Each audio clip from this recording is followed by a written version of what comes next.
Het was 1975 toen ik hier in de wijk Bilgaard kwam te wonen. En een van mijn eerste contacten was het contact met pater Bethije, die toen de Regenboogkerk leidde. En hij vroeg mij of ik de kerstdiensten op de piano wilde begeleiden. En zo gebeurde het. De Regenboogkerk kenmerkt zich door een organische vorm.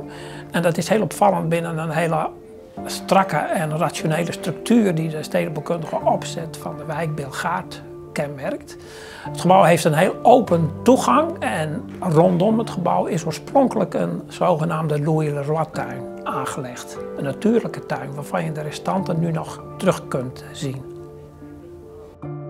Het gebouw heeft binnen de wijk Bilgaard een zeker kleinschalig karakter, wat je zowel aan de buitenkant terugziet als aan de binnenkant, waar veel verschillende ruimtes zijn die binnen de wijkfunctie die het nu heeft ook op een optimale manier gebruikt kunnen worden. Daarom wil ik graag dat dit gebouw behouden blijft. Welk gebouw wil u behouden?